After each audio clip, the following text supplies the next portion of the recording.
Hello বন্ধুরা, আজ লইয়া চলে এলাম নিরামিষ আলু পটলের তরকারি। চলুন আলু পটলের তরকারি করতে কি কি লাগতাছে সেগুলা দেখা লই। আলু পটলের তরকারি করতে প্রথমেই লইয়া লইছি দোষ ছাড়া আলু, যাগো আলুর দোষ আছে তারা খাইবেন না। সঙ্গে পটল তুলিয়া লই আইছি বাজার থেকে। আলু আর পটলের ছাল বাকল তুলিয়া দিয়া টুকরা কইরা লইলাম। এরপর লইয়া লইছি আদা আর কাঁচা লঙ্কা। আদা আর কাঁচা লঙ্কারে কুচি কুচি কুচি কুচি করে কাইটটা নিলাম। বিয়াতে গিফট পাওয়া কাঁচের বাটিতে আদা কুচি আর লঙ্কা কুচি নিয়া ওর মধ্যে 1 চামচ হলুদ গুঁড়া, 1 চামচ জিরার গুঁড়া, 1 চামচ লঙ্কার গুঁড়া আর স্বাদ মতো নুন দিয়া জল দিয়া ভালো কইরা নাড়াই চাড়াই একটা পেস্ট তৈরি কইরা নিলাম।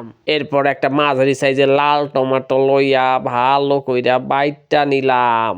ফোড়নের জন্য লইয়া লইলাম তেজ নামক শুকনা পাতা, শুকনা লঙ্কা, এলাচ, লবঙ্গ, দারচিনি আর গোটা জিরা। অন্যদিকে 4-5টা কাজু আর চাল মগজ লইয়া সুন্দরভাবে বাইটটা লইলাম। এরপর কড়াইতে তেল গরম কইরা ওর মধ্যে টুকরা কইরা রাখা আলুগুলারে ছাইরা দিলাম ভাজা হওয়ার জন্য।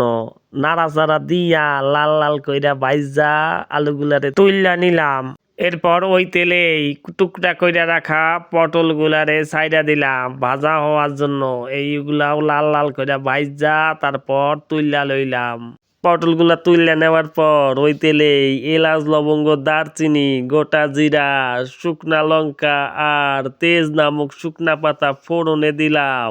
মিনিট খানেক নাড়াচাড়া দেওয়ার পর আদা, কাঁচা লঙ্কা, হলুদ গুঁড়া, লঙ্কার গুঁড়া, জিরার গুঁড়া আর নুন দিয়া কইরা রাখা যেই পেস্টটা সেটা ছাইরা দিলাম। মিনিট 2 নাড়াচাড়া দেওয়ার পর টমেটো বাটাটা ওর মধ্যে দিয়া দিলাম আর নাড়াচাড়া দিতে লাগলাম। মশলা থেকে তেল ছাইরা দিলে ওর মধ্যে আলু ভাজা আর পটল ভাজা গুলা ছাইরা দিলাম আর ভালো কইরা মশলার সঙ্গে খাইতে লাগলাম। মিনিট 2 কষানোর পর ওর মধ্যে কাজু বাদাম আর চাল মগজের পেস্ট ঢাইলা দিলাম।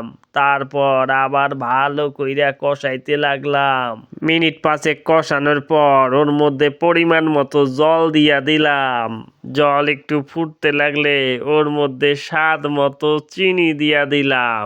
তারপর একটু নাড়ায় চাড়ায় ঢাকা দিয়া দিলাম। মিনিট 5 পর ঢাকা খুইলা ওর মধ্যে ঘি ছড়াইয়া দিলাম।